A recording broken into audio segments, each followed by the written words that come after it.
हाय दोस्त, आप कैसे हैं? उम्मीद है कि आप बहुत अच्छे होंगे। हम एक ऐसे वीडियो के बारे में जानने जा रहे हैं जो हमारे हर एक एग्जाम के लिए बहुत ही महत्वपूर्ण है। भारत में यूरोपीय शक्तियों का आगमन। ठीक है, भारत में यूरोप के लोग कैसे आए और इसके पीछे क्या रीजन था उसके बारे में हम लोग जानेंगे। ये मॉडर्न हिस्ट्री हम लोग पढ़ने हैं। थोड़ा इसमें इसमें मेडिवल हिस्ट्री का थोड़ा सा पार्ट है, इसको पढ़कर हम लोग डायरेक्ट आगे चलेंगे। ठीक है, देखिए यूरोप के व्यापार में इटली के व्यापारी एक अधिकार था कि किसका अधिकार था? इटली के व्यापारियों का अधिकार था। जो यूरोप के व्यापार था उसमें सबसे ज्यादा इटली के व्यापारियों का अधिकार था। इसके कारण यूरोप के नवीन राज्य व्यापार से वंचित थे, जिसके कारण वो क्या थे, यूरोप के जो छोटा राज्य थे, जो छोटा देश था, वह इस व्यापार से छूटे हुए थे। इस व्यापार से छूटे हुए थे। क्या हुए थे? छूटे हुए थे। ठीक है, अब क्या हुआ? 1453 ईस्वी में 1453 ईस्वी में कुस्तुनिया की विजय पर ऑटोमन साम्राज्य की स्थापना की। ठीक है, अच्छा बताइए, सवाल पूछता है आपसे परीक्षा में, बताइए ऑटोमन साम्राज्य की स्थापना किसने की और कब की? तो 1400, इसका आंसर होगा 1453 ईस्वी में तुर्कों ने कुस्तुनिया की विजय कर ऑटोमन साम्राज्य की क्या की? स्थापना की। ठीक है, उसके बाद में फारस की खाड़ी वाले मार्ग पर इनका नियंत्रण स्थापित हो गया। जब ऑटोमन साम्राज्य की स्थापना हुआ तो इनका फारस की खाड़ी पर फारस की खाड़ी पर इनका नियंत्रण स्थापित हो गया। मतलब इनका नियंत्रण हो गया कि चलिए फारस की खाड़ी से जो भी हमारा मार्ग है वो सब उस पर हमारा नियंत्रण हो गया। ये लोग, तुर्की लोग, जिसको चाहेंगे उसको आने देंगे और जिसको नहीं चाहेंगे उसको नहीं आने देंगे। ठीक है, और फिर तुर्कों ने इस क्षेत्र में होने वाले यूरोपीय व्यापार की दिक्कतों में पैदा करने लगी। जब यूरोप के व्यापारी इस मार्ग से आते थे तो क्या करते थे, तुर्की लोग उसको नहीं आने देते थे और बहुत ज्यादा टैक्स लेते थे और सताते थे। इसीलिए वो क्या करते थे, उनमें दिक्कतें पैदा करते थे। क्या करते थे? दिक्कतें पैदा करते थे। क्या करते थे? दिक्कतें पैदा करते थे। भौगोलिक खोजें एवं व्यापारी के मार्गों के आविष्कार में पुरंदर अग्रणी थे। मगर हाँ, एक बात यहाँ पे था, जो भी हमारा भौगोलिक खोज था, किसी देश को ढूंढना होगा, चाहे किसी मार्ग को ढूंढना होगा, उसमें पुर्तगाल बहुत आगे था, बहुत आगे था। सबसे आगे पुर्तगाल ही था। यहाँ के जो शासक था उसका नाम था प्रिंस हेदरी द नेविगेटर। जो यहाँ का शासक था उसका नाम था प्रिंस हेनरी द एडिगेटर। क्या था उसका नाम? था क्या था उसका नाम? था इस कार्य में उसका बहुत योगदान दिया। मगर जो भी लोग चाहते थे कि हाँ हम इस मार्ग को ढूंढना चाहते हैं तो क्या करता था, उसको पैसा दे देता था, परमिशन दे देता था। और क्या दे देता था? हवाई हवाई जहाज, जो भी जहाज होता था उसको मुफ्त में दे देता था। जिसके कारण पुर्तगाल भौगोलिक खोजों एवं व्यापारिक मार्गों के जो भी मार्ग होते थे उसमें अग्रणी थे। क्या थे? अग्रणी थे। क्या थे? अग्रणी थे। ठीक है, क्या थे? अग्रणी थे। क्या थे? अग्रणी थे। उसके बाद में 1486 ईस्वी में 1486 ईस्वी में उसके बाद क्या हुआ? 1486 ईस्वी में पुर्तगाली नाविक बार्थदेम लोमियूडिज ने अफ्रीका स्थित उत्मासा द्वीप के केप ऑफ गुड होप की खोज निकाला। 1486 ईस्वी में जो पहला पुर्तगाली था उन्होंने केप ऑफ गुड होप नामक द्वीप को खोज निकाला। ये जो हमारा है ये क्या है? केप ऑफ गुड होप है। ठीक है, ये एक प्रकार का क्या है? द्वीप है। उसको यह खोज निकाला। इसको यह क्या किया? खोज निकाला। इसको यह क्या किया? खोज निकाला। इसको यह खोज निकाला। इसको यह क्या किया? खोज निकाला। ठीक है, यहाँ पर है हमारा cape of good of hope है, इसको खोज निकाला। ठीक है, उसके बाद में क्या हुआ? उसके बाद में 1492 ईस्वी में स्पेन की सहायता से कोलंबस नामक एक नाविक भारत की खोज के लिए अंटार्कटिक महासागर में जोखिम से भरा यात्रा प्रारंभ की और अंततः इसने अमेरिकी की खोज की।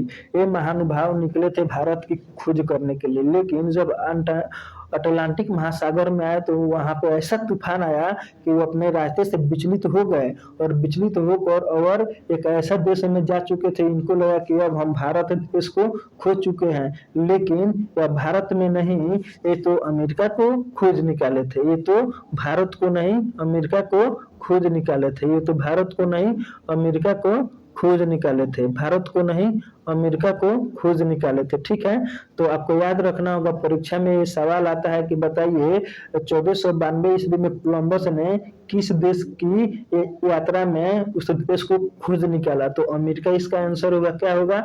अमेरिका होगा। क्या इसका आंसर होगा? अमेरिका होगा। क्या आंसर होगा? अमेरिका होगा। क्या आंसर होगा? अमेरिका होगा। ठीक है, उसके बाद में 1498 ईस्वी में 1498 ईस्वी में एक पुर्तगाली वास्को डी गामा, ठीक है, अंतरिक्ष के रास्ते से होकर भारत पहुंचे, जो एक सीधा मार्ग था। ठीक है, अब देखिए पुर्तगाली जो लोग थे वो देश की खोज नहीं करते थे, वह देश से आने वाली जो रास्ता होती है, समुद्री मार्ग होती है, उसको खोज करके आते थे। ठीक है, तो अगर आपसे लोग बोलता है कि वास्को डी गामा ने भारत की खोज की, ये गलत है। भारत की नहीं बल्कि उन्होंने समुद्री मार्ग की खोज की। ठीक है, ताकि उस मार्ग के द्वारा, भाई स्थान तो स्थान है ना, है उस रास्ता की खोज की जिस रास्ते से आप जा सके आसानी से, उसको खोज किया। तो वास्को डी गामा ने 1498 ईस्वी में भारत पहुंचा, मतलब समुद्री मार्ग से 1458 ईस्वी में भारत पहुंचा। अब पुर्तगालियों का आगमन, ठीक है, पुर्तगालियों का आगमन, अब पुर्तगालियों द्वारा, ठीक है, पुर्तगालियों द्वारा यूरोप और भारत के बीच सीधे समुद्री मार्ग खोजने के आर्थिक एवं धार्मिक कारण सक्रिय थे।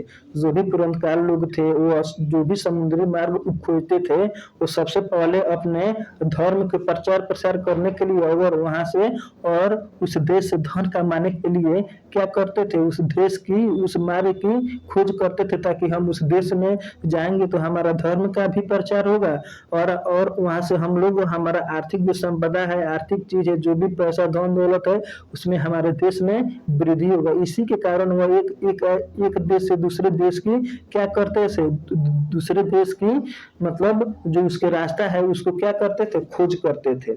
ठीक है, अब सर्वप्रथम 1498 ईस्वी में वास्को डी गामा ने भारत में कालीकट बंदरगाह उकेलर के मालाबार तट पर पहुंचा।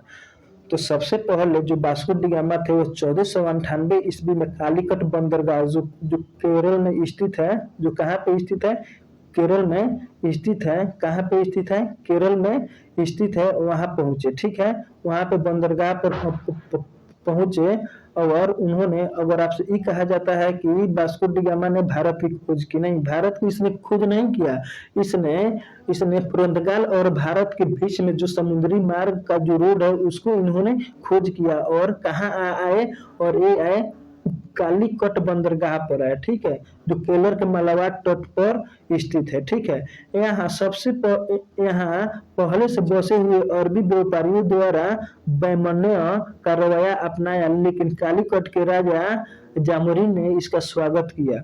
जो यहाँ के राजा थे, जो कालीकट के राजा थे, तब पहले भारत देश में मतलब न प्रधानमंत्री थे न राष्ट्रपति थे, यहाँ तो बहुत सारे मतलब राजा लोग थे। तो इन्होंने सबसे पहले राजा, जो भारत के राजा थे, राजा जामोरिन ने इसका स्वागत किया। ठीक है, इनका स्वागत किया और अपने और मसाले तथा जड़ी बूटी ले जाने की अनुमति प्रदान की। ठीक है, अनुमति क्या की? प्रदान की। अनुमति क्या की? प्रदान की। अनुमति प्रदान की। जो हमारे राजा थे, हाँ, परीक्षा में पूछता है आपसे एक सवाल कि बताइए, जब 1498 ईस्वी में वास्को डी गामा जब भारत आए थे तो कालीकट का राजा का नाम क्या था? तो राजा जमोरिन नाम था। उनका नाम क्या था? राजा जमोरिन नाम था। और क्या था इनका नाम? राजा जमोरिन। आप इसको याद रखिएगा। ठीक है, हमेशा परीक्षा में पूछता है कि इनका नाम क्या था, तो नाम क्या था? राजा। उसके बाद में क्या हुआ? पुर्तगालियों का आगमन हो गया 1500 ईस्वी में। सबसे पहले तो 1498 ईस्वी में वास्को डी गामा आया, उसके बाद में पुर्तगालियों का भारत में आगमन, आना जाना शुरू हो गया। 1500 ईस्वी में अल्वारेज क्रेबर के नेतृत्व में पुर्तगालियों का दूसरा अभियान दल भारत आया। ये भी मसाला आदि लेकर पुर्तगाल पहुंचा। ठीक है, कहाँ पहुंचा? पुर्तगाल पहुंचा। 1502 ईस्वी में वास्को डी गामा पुनः भारत आया और इसी बीच इसने कोचीन में पुर्तगालियों का प्रथम फैक्ट्री की स्थापना की, अर्थात भारत में प्रथम पुर्तगाली बस्ती बसाई। जो भी हमारे यहाँ के मतलब 1502 ईस्वी में जब वास्को डी गामा आए, एक बार तो 1498 ईस्वी में आए थे, और एक बार आए थे, कब आए थे? और एक बार आए थे 1502 ईस्वी में दूसरा बार, जो उन्होंने कोची में पुर्तगालियों की प्रथम फैक्ट्री बनाई, एक केरल में ही स्थित है। ठीक है, और क्या हुआ? 1505 ईस्वी में पुर्तगाली सरकार ने एक नई नीति अपनाई, जिसके द्वारा भारत का पहला वायसराय नियुक्ति की गई। इस संदर्भ में पहला वायसराय अल्मीडा बना।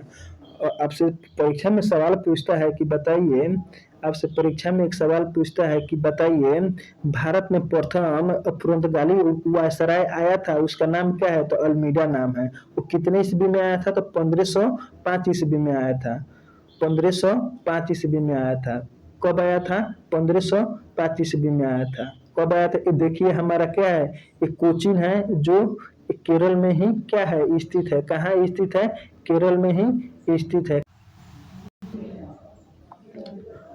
अब आइए अल्मीडा के बारे में हम लोग जानते हैं। अल्मीडा के बारे में हम लोग जानते हैं। किसके बारे में जानना है? अल्मीडा। अल्मीडा जो प्रथम वायसराय था, पुर्तगाली वायसराय था, वो 1505 ईस्वी में आया था। ठीक है, और 9 ईस्वी तक यहाँ पे रहा। अल्मीडा ने कोचीन का दुर्गीकरण कराया तथा इसे अपना मुख्यालय बनाया।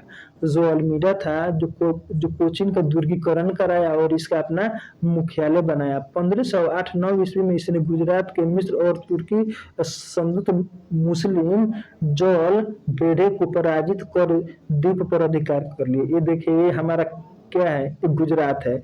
इसी पर हमारा लोग रहता था, लोग मुस्लिम लोग रहता, लोग तुर्की और मिस्र के मुस्लिम लोग रहता था लोग। तो अल्मीडा ने इसको हरा कर इस द्वीप पर क्या कर लिया? अधिकार कर लिया। ठीक है, अब है अल्बुकर्क ने 1509 ईस्वी में दूसरा वायसराय था, जो कहाँ पे आया? जो भारत में आया। ठीक है, उसके बाद में अल्बुकर्क ने भारत में पुर्तगाली साता का वास्तविक संस्थापक था। और अल्बुकर्क ने भारत में पुर्तगाली साता का वास्तविक संस्थापक था।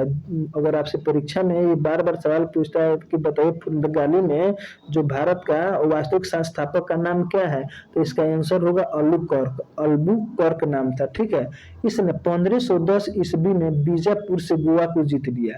इसने क्या किया? 1510 ईस्वी में अल्बुकर्क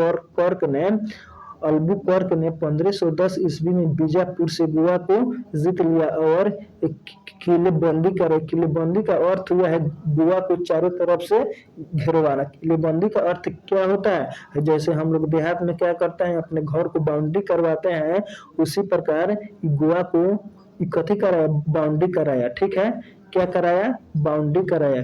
क्या कराया? उसके बाद में वास्को डी गामा ने तीसरी बार आया और 1524 से 29 तक ईस्वी तक भारत में रहा। लेकिन एक बात आपको ध्यान रखना है, जब वास्को डी गामा ने यहाँ से मसाले वाला जो भी सामान ले गया, तो वह अपने मतलब जो भी उसको खर्चा भारत में आने में लगा था, उसके 60 गुना मुनाफा अपने देश में कमाया। उसको वास्को डी गामा को समुद्री मार्ग को पार करके आने में लगभग 90 दिन लगा था। कितना दिन लगा था? 90 दिन लगा था। अब वास्को डी गामा 1524 से 1529 तक थर्ड बार में भारत में रहा। यहाँ तक का वह गवर्नर रहा। ठीक है, 1524 ईस्वी में वह गवर्नर रहा। ठीक है, उसके बाद में 1529 ईस्वी में वायसराय गोवा में इसकी मृत्यु हो जाती है। ठीक है, इसकी मृत्यु हो जाती है। गोवा में ही वास्को डी गामा की क्या है?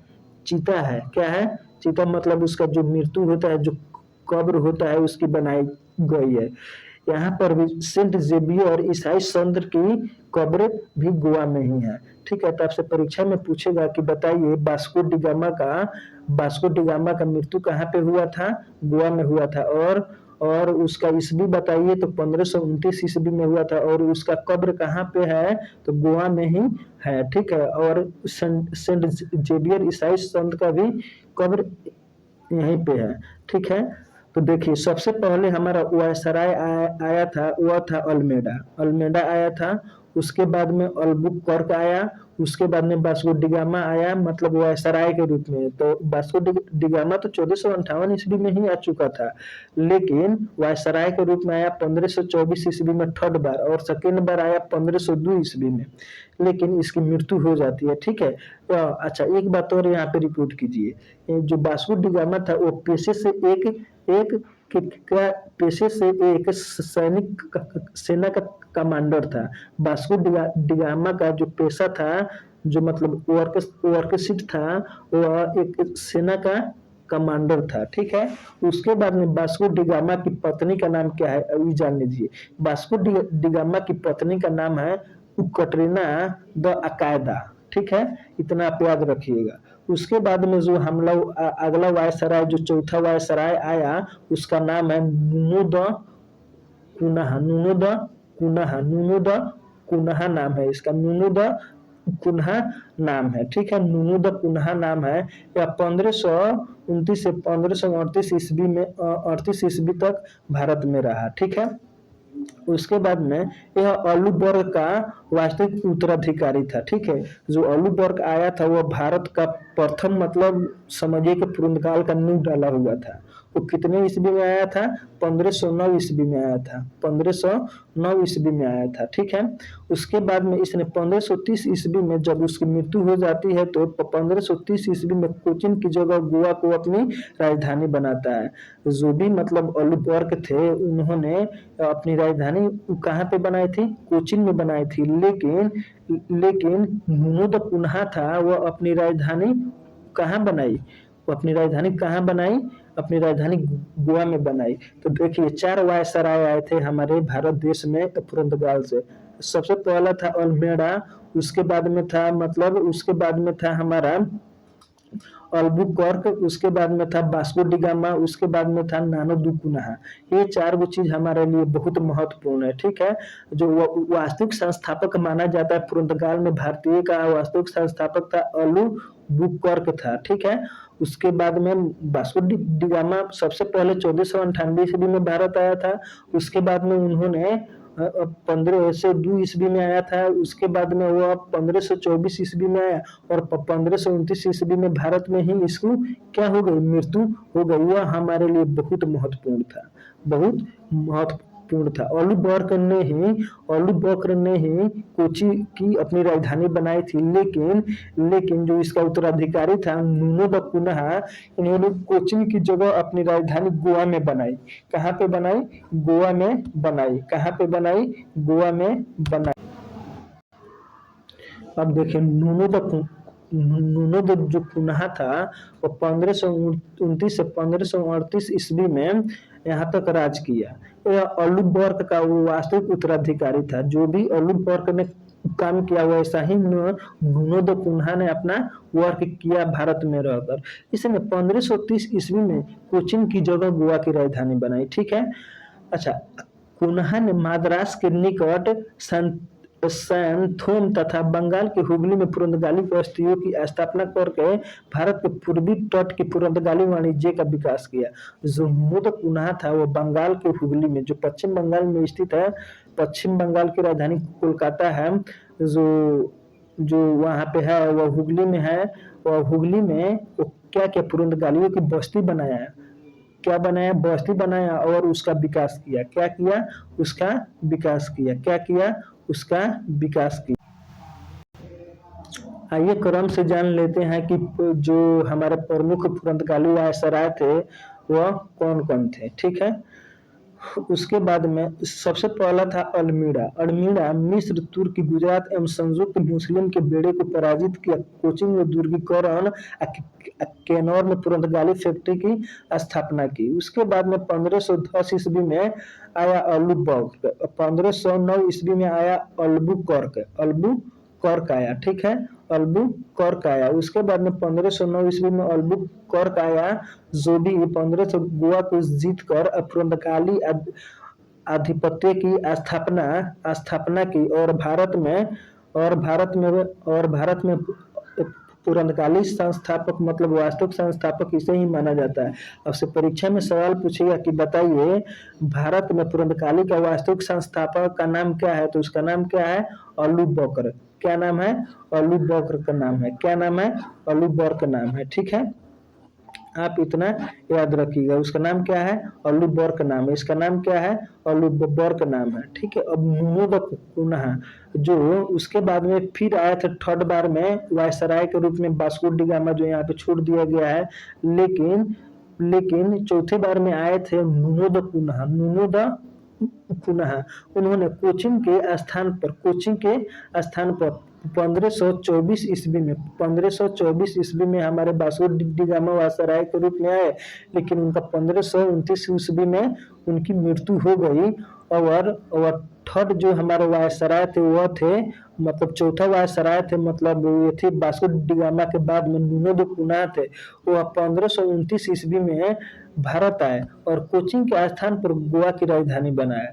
जो कोचिन की राजधानी बनाया था अल्बुकर्क, तो उसके स्थान पर इन्होंने गोवा उसकी राजधानी बना दी, ठीक है। उसके बाद में पूर्वी तट की ओर पुर्तगाली वाणिज्य का विस्तार किया। जो भी बंगाल की हुगली नदी है, जो भी वहाँ के अगल बगल में है, उन्होंने पुर्तगालियों की बस्ती बनाया और हुगली एवं सेंथोम में पुर्तगाली फैक्ट्री की स्थापना की। हुगली एवं सेंथोम में, जो हुगली बंगाल में है, वहाँ पे उन्होंने पुर्तगाली फैक्ट्री की क्या किया, स्थापना किया। क्या किया, स्थापना किया। क्या किया, स्थापना किया। क्या, अब आइए हम लोग देखते हैं पुर्तगालियों का देन। क्या देखते हैं, पुर्तगालियों का देन। जो भी पुर्तगाली लोग थे वो तो भारत से लूट कर ले ही गए, लेकिन कुछ देखिए जैसे हम लोग दवा खाते हैं तो कुछ उसका इफेक्ट भी होता है और कुछ उसका साइड इफेक्ट भी होता है। तो जो पुर्तगाली लोगों का साइड इफेक्ट हम आपके सामने रख रहे हैं। तो जो भी यहाँ से लूट कर ले गए, लूटने के बाद भी कुछ ऐसे भारत में छोड़कर चले गए जो हमारे लिए बहुत महत्वपूर्ण है, ठीक है। अब पुर्तगालियों का देन क्या है, आइए समझते हैं। पुर्तगालियों का देन है भारत में प्रेस छापा खाना पुर्तगालियों का ही देन है। जो भी हमारे भारत में प्रेस नहीं था, छापा खाना नहीं था, मतलब फोटो स्टेट एक चीज से दूसरे चीज पर हम लोग उसका डुप्लीकेट कॉपी निकाल सके, चाहे न्यूज़पेपर, ये सब हमारे देश में नहीं था। ये पुर्तगाली लोगों का ही देन था। उसके बाद में तंबाकू की खेती। क्या है, तंबाकू की खेती सर्वप्रथम 1508 ईस्वी में दक्षिण भारत में पुर्तगालियों ने शुरू करवाई थी। आपसे परीक्षा में पूछेगा कि बताइए पुर्तगालियों ने सर्वप्रथम तंबाकू की खेती भारत में कहाँ करवाई थी, तो दक्षिण में करवाई थी, ठीक है। उसके बाद में उत्तर भारत में शाहजहां के काल आई, ठीक है। उत्तर भारत में जब मुगल साम्राज्य आने लगा भारत में, तब इन लोगों का तो समाप्ति हो गया। जब मुगल साम्राज्य का संस्थापक बाबर था। क्या नाम था, बाबर था, बाबर नाम था उसका, ठीक है। उसके बाद में भारत में पपीता, अनानास, लीची, सांदरता, आलू, शकरकंद, मूंगफली, काजू और बादाम की खेती पुर्तगालियों का ही देन थी। जो भी हमारे भारत में आज हम लोग पपीता खा रहे हैं, अनानास खा रहे हैं, लीची खा रहे हैं, संतरा खा रहे हैं, आलू खा रहे हैं, शकरकंद खा रहे हैं, मूंगफली खा रहे हैं, काजू खा रहे हैं और बादाम खा रहे हैं, यह पुर्तगालियों का ही देन है। नहीं तो आज ये सब हम लोग नहीं खाते। ये सब आलू और ये सब उत्तरी अफ्रीका से लाए थे लोग, ठीक है। ये कहाँ से लाए थे लोग, उत्तरी अफ्रीका से लाए थे लोग। इन्होंने बहुत योगदान दिया। भारत को तो भाई लूट कर ले ही गया, लेकिन भारत में भी कुछ ऐसा चीज छोड़कर चला गया, ठीक है। भारत में ही उस ऐसा चीज छोड़कर चला गया लोग। अब आइए देख लेते हैं यूरोप में कंपनियों की स्थापना वर्ष। ठीक है, यूरोप में कंपनियों की स्थापना वर्ष। ठीक है, अब देखिए पुर्तगाली ईस्ट इंडिया कंपनी की स्थापना 1498 ईस्वी में हुई। ठीक है, उसके बाद में अंग्रेजी ईस्ट इंडिया कंपनी की स्थापना 1600 ईस्वी में हुई और उसके बाद में डच ईस्ट इंडिया कंपनी की स्थापना 1602 ईस्वी में हुई और उसके बाद में डेनिश ईस्ट इंडिया कंपनी की स्थापना 1616 ईस्वी में हुई और फ्रांसीसी ईस्ट इंडिया कंपनी की स्थापना 1664 ईस्वी में हुई और स्वीडिश ईस्ट इंडिया कंपनी की स्थापना 1731 ईस्वी में हुई। ठीक है, या यूरोपीय कंपनियों का स्थापना वर्ष है। देखिए आज के देश में जो यूरोप महादेश है उसमें 44 देश आते हैं। कितना देश आते हैं? 44 देश आते हैं, आपको याद रखना पड़ेगा। अच्छा एक बात और, जो पुर्तगाल देश है, ठीक है, वो आगे बता देंगे। जो भी पुर्तगाली ईस्ट इंडिया कंपनी की स्थापना 1498 में ईस्वी में हुई, आपको याद रखना है। अंग्रेजी ईस्ट इंडिया कंपनी की स्थापना 1600 ईस्वी में हुई, डच ईस्ट इंडिया कंपनी की स्थापना 1602 ईस्वी में हुई और डेनिश ईस्ट इंडिया कंपनी की स्थापना 1616 ईस्वी में हुई और फ्रांसीसी ईस्ट इंडिया कंपनी की स्थापना 1664 ईस्वी में हुई और स्वीडन ईस्ट इंडिया कंपनी की स्थापना 1731 ईस्वी में हुई, जो हमारे लिए बहुत महत्वपूर्ण है। इसको याद रखना, इसमें से पक्का है एक क्वेश्चन हर एक सवाल में आता है। ठीक है, अब देखिए अब हम लोग पढ़ते हैं यूरोपियों के भारत में आगमन का क्रम। क्या है? यूरोपियों का भारत में आगमन का क्रम। अब देखिए सबसे पहले पुर्तगाली भारत में आए 1498 ईस्वी में और इनका कंपनी का नाम था एस्तादो द इंडिया। एस्तादो द इंडिया, एस्तादो द इंडिया, एस्तादो द इंडिया सबसे पहले पुर्तगाली भारत देश में आए।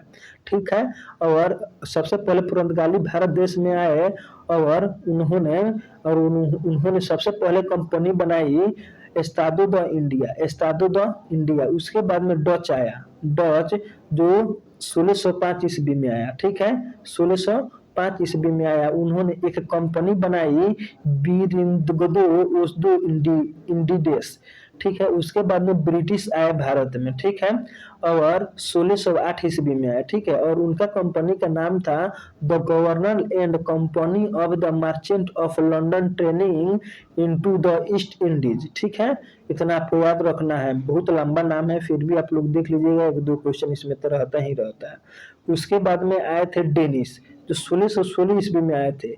डेनिश ईस्ट इंडिया कंपनी की स्थापना की थी। ठीक है, जो डेनिश 1616 ईस्वी में आए थे, उनका कंपनी का नाम था डेनिश ईस्ट इंडिया कंपनी। ठीक है, उसके बाद में फ्रांसीसी आए थे। ठीक है, जो 1667 ईस्वी में आए थे, जो 1667 ईस्वी में आए थे और इनके कंपनी का नाम था कंपनी द इंड द ओरिएंटल, कंपनी द इंड ओरिएंटल। ठीक है, यह हमारे लिए बहुत महत्वपूर्ण है, आप लोग इसको रिवाइज करते रहिएगा और देखते रहिएगा। ठीक है, यह हमारे लिए बहुत महत्वपूर्ण।